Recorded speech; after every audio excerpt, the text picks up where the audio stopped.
বৃহস্পতিবার আবারও উত্তরবঙ্গ থেকে শুরু করে সিলেট, ময়মনসিংহ, রংপুর এবং চট্টগ্রাম বিভাগ থেকে শুরু করে মধ্যপ্রান্ত বেশ কিছু এলাকায় মাঝারি থেকে ভারী বৃষ্টিপাতের পূর্বাভাস দিচ্ছে আবহাওয়ার পূর্বাভাস মডেলগুলো। সিলেটের সব উপজেলা প্লাবিত, পানিবন্দী প্রায় 7 লাখ মানুষ। কয়েকদিনের টানা বৃষ্টি আর উজান থেকে নেমে আসা ডলে সিলেটের 12 উপজেলাতেই পানি ঢুকেছে।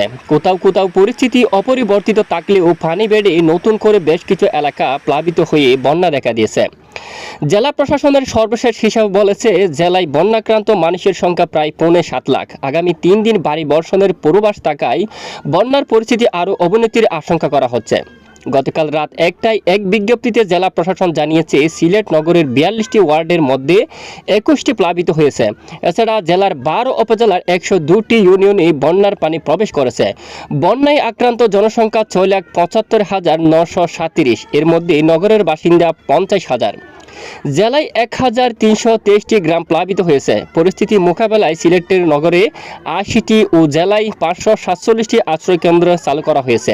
এই অবস্থায় 17,285 জন আশ্রয় কেন্দ্রে ঠাঁই নিয়েছে। আগামী 24 থেকে 48 ঘন্টার মধ্যে বাংলাদেশের কোন কোন জেলাগুলোর উপর ভারী থেকে অতি ভারী অতি প্রবল ঝড় বৃষ্টিপাতের সম্ভাবনা রয়েছে সম্পূর্ণ লাইভ আপডেটে দেখিয়ে দেবো। প্রত্যেক গ্রাম অঞ্চলের আপডেট কিন্তু আমরা আপনাদেরকে দেখাবো, তো অবশ্যই সঙ্গে থাকবেন। আর ভিডিওটি আপনি কোন জেলা থেকে লাইভ দেখছেন অবশ্যই আমাদেরকে কমেন্টস করে জানিয়ে দিন। আমরা দেখতে পাচ্ছি বৃষ্টিপাতের সম্ভাবনা আজ রাতেও ভালো বৃষ্টিপাতের সম্ভাবনা থাকছে দেশের দক্ষিণের বেশ কিছু অঞ্চল জুড়ে। এদিকে দেখুন, ভোর সকাল থেকে দক্ষিণের বেশ কিছু এলাকায় মাঝারি থেকে ভারী বৃষ্টিপাত হতে কিন্তু দেখা গেছে।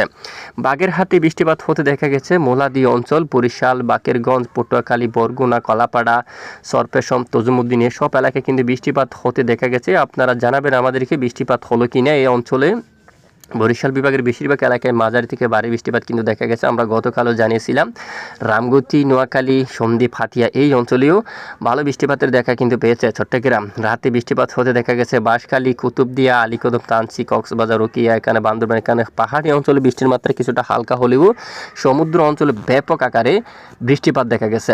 এবং উত্তরে ময়মনসিংহ, হবিগঞ্জ এবং ঢাকা বিভাগের উত্তরাঞ্চলে কিশোরগঞ্জ, নান্দাইল, শ্রীপুর, ব্রাহ্মণবাড়িয়া, আগরতলা, এখানে অনেক এলাকায় মাঝারি থেকে ভারী বৃষ্টিপাত কিন্তু দেখা গেছে। সিলেট বিভাগেরও বেশ কিছু এলাকায় মাঝারি থেকে ভারী বৃষ্টিপাত দেখা গেছে।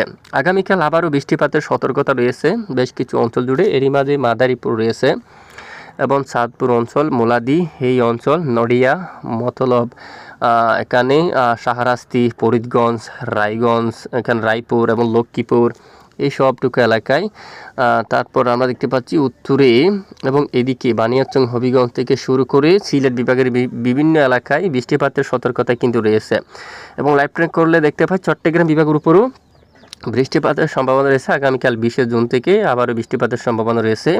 এবং উত্তরবঙ্গে কুড়িগ্রাম সহ গুয়াহাটি এই এলাকায় বৃষ্টির সম্ভাবনা একটু বেশি রয়েছে। রংপুর, গাইবান্ধার দিকে, দিনাজপুর অথবা নীলফামারী অঞ্চল, কৃষ্ণাগঞ্জের দিকে, কোচবিহার, আলিপুরদুয়ার, ধুবড়ি, উত্তরের এখানে কুড়িগ্রাম অঞ্চল, এখানে কুড়িগ্রাম জেলার সবটুকু এলাকায় বৃষ্টিপাতের সম্ভাবনা কিন্তু একটু বেশি রয়েছে। এবং 21 জুন শুক্রবার নাগাদও রংপুর বিভাগের উত্তরাঞ্চল এবং আলিপুরদুয়ার সহ উত্তরের বেশিরভাগ এলাকায় ভারী বৃষ্টিপাত থাকতে পারে, এখানে হালকা মাঝারি বৃষ্টিপাত থাকতে পারে। শ্রীপুর, কিশোরগঞ্জ, নান্দাইল আকাশ প্রচণ্ড মেঘাচ্ছন্ন, সাথে বৃষ্টিপাত হতে পারে কিছু এলাকায়। রাজবাড়ী, ফরিদপুর, এই যে গোপালগঞ্জ, এখানে অনেক এলাকায় বৃষ্টিপাত থাকার সম্ভাবনা কিন্তু দেখা যাচ্ছে। পশ্চিমবঙ্গের উপর কিছুটা কালবৈশাখী মেঘ তৈরি হয়ে বৃষ্টিপাত থাকতে পারে 22 জুন নাগাদ শনিবার।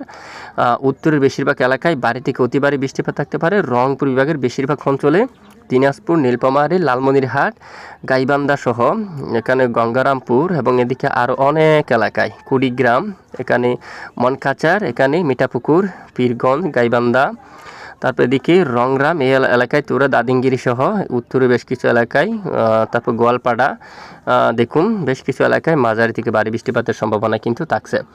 তো এ হচ্ছে আজকের আবহাওয়ার গুরুত্বপূর্ণ রিপোর্ট। তো প্রতিদিন নিয়মিত সঠিক খবর সবার আগে পেতে আমাদের সঙ্গে থাকবেন।